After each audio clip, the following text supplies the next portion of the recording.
We are only 1.5 weeks away from the launch of Jaguar Gator 7, an all-new baseball history channel. Click the card in the upper right corner or the link in the description to subscribe now. And now, on with our feature presentation. February 5th, 2007. It's Super Bowl 41, and we've got a ton of battles taking place on this day. You've got the Indianapolis Colts against the Chicago Bears. You've got Prince against the Rain during the halftime show. And during the commercial breaks, you've got companies against the 100 million people watching the game, trying to get their name out there, and trying to promote goodwill, or a new product, or a new movie, or brand awareness, or something along those lines. Capturing the attention of such a large and diverse audience is a tough task, especially when so many companies are giving it their all for this moment, from a monetary standpoint, from a promotional standpoint, and from a star power standpoint. And while you can tell at Super Bowl parties which ads are memorable versus the ones that sort of fell flat and just led to people chatting in the background or wondering what the heck they just saw, the gold standard for the last 3 decades has been the USA Today ad meter, where people can rank their top ads of the night on a scale of 1 to 10. At the very top when the night ended, you had this ad featuring crabs worshipping Budweiser. That got an 8.56 out of 10.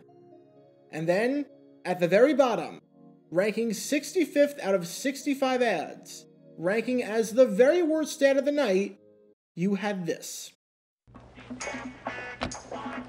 Pierce, what's with the new sports car? How about a ride? Maybe.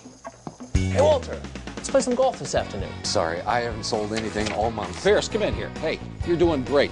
Want to come to my house for dinner tonight? Absolutely. Dude, how do you do it? You've sold $3 million this quarter already. Motley, only fools work hard.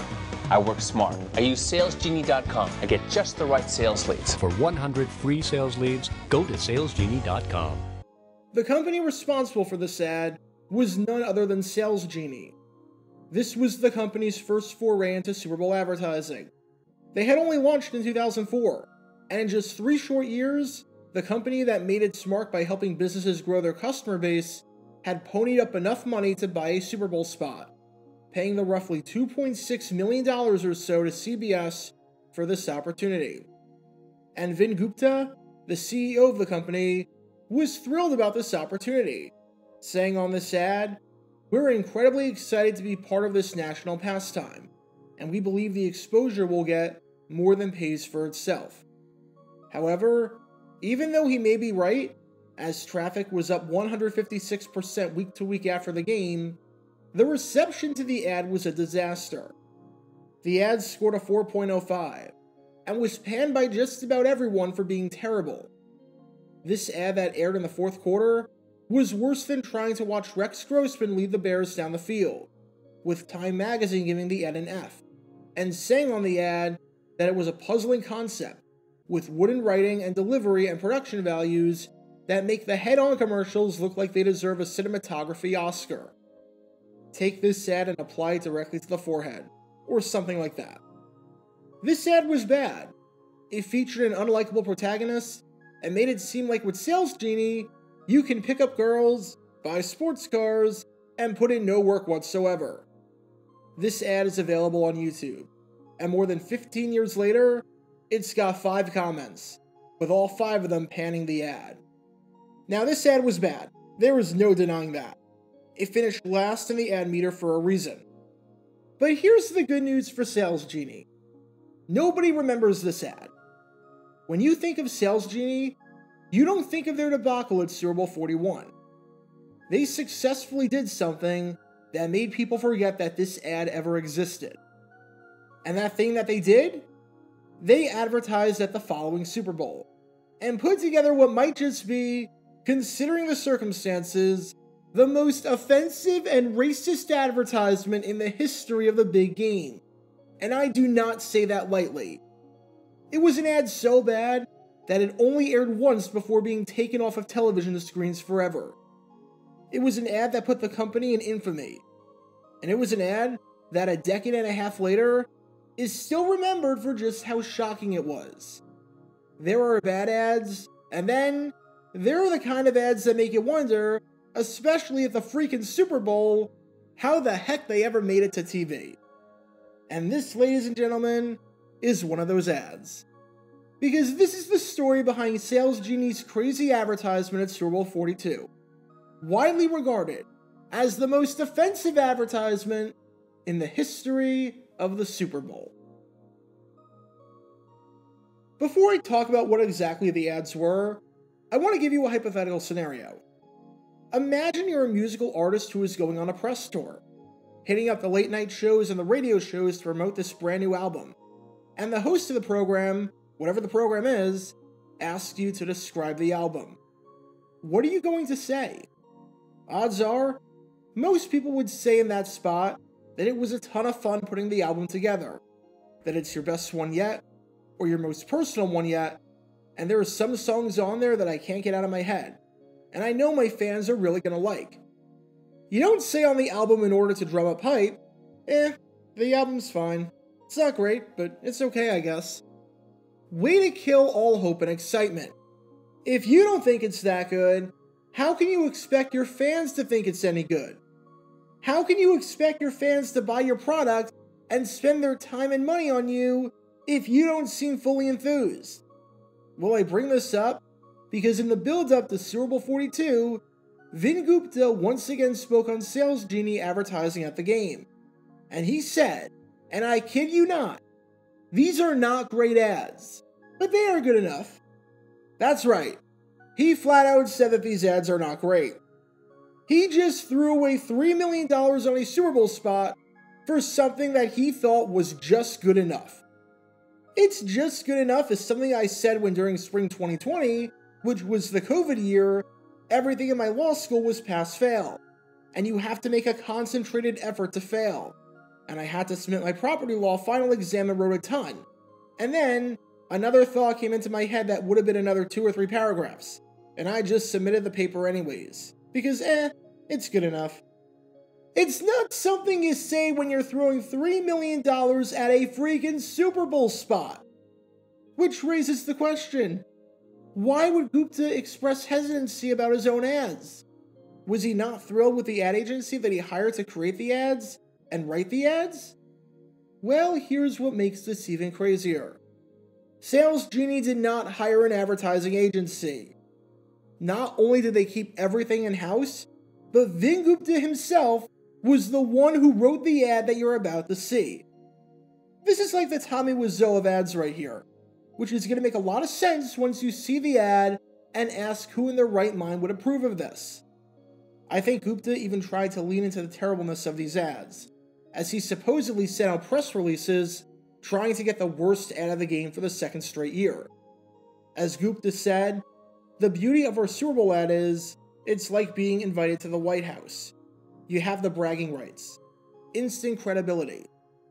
But this time, Gupta pivoted from his strategy at the last Super Bowl.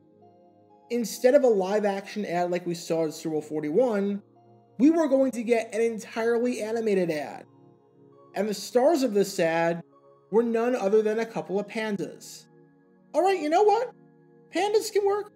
I like pandas. Who doesn't like pandas? Animal-based ads typically do very well at the Super Bowl. Look at the Budweiser Clydesdales, the Budweiser Frogs, the top ad at Super Bowl 41 with the Budweiser Crabs, the Budweiser Zebra referee commercial. I realize that I'm just listing Budweiser ads, but you get the idea. Animals work well, and pandas are all the rage right now with Kung Fu Panda coming out soon, and the 2008 Summer Olympics coming up with one of their mascots being a panda. Alright, just based on that premise, we're off to a good start. So let's see what we're getting into here. Let's see the very first frame of this advert. Whoa! Hold up. Time out! Ling Ling? A panda named Ling Ling? A Chinese animal whose name is Ling Ling? Oh god, why do I have a horrible feeling about this? Ting Ting, we have no customers, no sales. We're going out of business. Ling Ling, I am not going back to the zoo. Then we need a sales miracle. Panda Psychic, help! We need customers. Tell Ling Ling to get 100 free sales leads at SalesGenie.com. And stop eating the bamboo furniture. Wow, look at all these sales leads. Thank you, SalesGenie. Hey kids, you wanna go see the grizzly bears at the zoo? For 100 free sales leads, go to SalesGenie.com.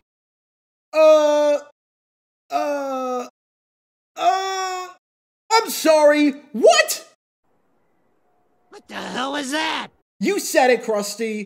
You said it. Seriously, what the heck was that? I mean, there are some ads where you really have to stretch to figure out what the problem is with them, and why they were problematic or offensive or dangerous in the first place. Those are ads like Nissan at Super Bowl 24, or Tostitos at Super Bowl 31, or FedEx at Super Bowl 34. But here, I mean, you have eyes, you have ears. A commercial involving pandas talking in horribly fake Chinese accents whose names are Ling Ling and Ching Ching. I repeat, a commercial involving pandas talking in horribly fake Chinese accents whose names are Ling Ling and Ching Ching. How stereotypical and racist can you get? Honestly, if this ad was 60 seconds long, and we got to know the names of the kid pandas at the end, it wouldn't shock me if we found out that their names were Ching Chong and Ding Dong. That's how horribly on the nose this is. It's no surprise that this ad was kept in-house, because I can guarantee you that not one single advertising agency would have come up with this idea in the year 2008, let alone encourage the company to spend nearly $3 million on buying an advertising spot on this garbage. Seriously, this feels like an episode of South Park, where the boys are watching Terrence and Phillip and it cuts to a commercial break, and this ad appears. Except this is real. This is 100% real. We'll get back to the racist nature of this ad in a bit, because this caused quite the controversy. But even if we just assume that this ad was not racist, and it featured two pandas named Jim and Bob, who did not speak in horribly fake accents, even with that, this ad is terrible. I have no idea what it's trying to get across. So these pandas, who like eating bamboo furniture for some reason, are in danger of losing everything and going to the zoo, which I guess is where the homeless go in the SalesGenie cinematic universe? And they decide to call up SalesGenie to get 100 free sales leads, and it works so well that their business turns into an emporium. And now, they have enough money to take their kids to the zoo to look at other bears. Which is odd, because they were going to be exhibits at the zoo themselves if the business didn't work out. So does this mean that they're gonna laugh at the homeless? Or are they laughing at the grizzly bears because they're a different race than panda bears? And the grizzlies are enslaved? Seriously, what's the point? What is the logic in this universe? And I'm not the only one who thought this. One Penn State student by the name of Shane Cummings had a great breakdown of the ad, and was just as confused as I was about, quite literally, everything about this. Journalist Gene Powell Jr., in his breakdown of all the ads, said that the SalesGenie ad bordered on being racist, and it's not hard to see why. The ad was a total dud, and not just because it looked like it was made on a budget of $5 in Adobe Flash, and looked like one of those pop-up ads you would see before logging onto addicting games. The ad was slammed not just for being bad, but for being horribly racist and offensive, from the names of the pandas, to the fake accents, to everything else. The Media Action Network for Asian Americans said on these ads, many people were offended by the ads, understandably. For one thing, the ads probably bring up for people the experiences they've had with being mocked for speaking with accents, or just for being Asian. We should ask ourselves why Asian characters almost automatically have to speak with accents, when of course, in reality, they do not. We don't want to reward the company with more coverage than it's already received. Stormy Dean, the chief financial officer for InfoUSA, said that he was going to reevaluate SalesGenie because of this absolutely terrible ad. And Gupta had no idea that people would be offended by these advertisements, since he is half Indian, and he said, people have been making fun of my accent for years, and I love it. He also added that he was confused why people were offended, saying, the pandas are Chinese. They don't speak German. I don't even know what that has to do with anything, seeing as the pandas in this ad are speaking in English. Still, the ad was so poorly received and was so widely criticized that after the Super Bowl, the ad was pulled, meaning that it only aired once. It aired at Super Bowl 42, offended and confused its viewing audience of 100 million people, left people wondering what the heck that ad was, and then never aired again. I don't think that was what Gupta envisioned when he created the ad, that he'd have to pull it after one airing because of its horribly offensive nature. I should also note that this was not the only ad that SalesGenie showed at this game, as they aired another animated one featuring a man with an Indian accent. However, this one, while panned and criticized, wasn't perceived as being offensive in the same way that the Chinese panda ad was, since Gupta is Indian. The panda ad was regarded as one of the worst of all time when it aired, with Rob Pegoraro of the Washington Post saying that the company was destroying its reputation, and with one writer for Time saying that the ad was the worst trade offer of all time. 100 free sales leads in exchange for some mild racial stereotyping. And even a decade and a half later, no one has warmed up to this ad. If anything, it's only aged worse. It's still regarded as one of the biggest blunders and worst ads ever. And when SalesGenie said that they were sitting out of a Super Bowl 43 the following year, I don't think anyone was shedding a tear. The company never said why they sat out the game, but I think it's pretty obvious. It's like if I go to a restaurant and I find a piece of metal in my food, and then my friend asks me if I want to go back to that restaurant, and I say no. I didn't give a reason, but I don't think it's hard to figure out why. And SalesGenie never aired another ad at the Super Bowl again. This was their grand finale. This was their magnum opus. And man, what an ad it was. So a word to the wise. If you're creating a Super Bowl ad, don't do this. Don't create a confusing ad featuring pandas talking in fake Chinese accents, whose names are insanely stereotypical, and where the premise of the ad makes no sense whatsoever. SalesGenie's goal was to give you 100 sales leads, but in reality, their goal should have been to have 100 people look the ad over so that it would be literally anything else but what they aired. Because for SalesGenie and Super Bowl 42, I think it's safe to say that their panda ad got panned. Get your official Jaguar Gator 9 merchandise by going to jg9shop.com, and be sure to like this video, ring the notification bell, and subscribe down below if you haven't already, as it helps the channel out a lot. And be sure to check out Twitch every Wednesday night at 9 p.m. Eastern for your chance to play NFL trivia and win cash prizes. Link in the description below. If you want to see videos like this condensed down to 60 seconds, then follow me on TikTok at Jaguar Gator 9. To see college football videos, subscribe to Jaguar Gator 8. To see highlight videos of players throughout the history of the NFL, subscribe to JG9 Highlights. Also, special thanks to all of our Patreon supporters helping out the channel. Your support is greatly appreciated. So you can become a patron and request future video topics in the description below.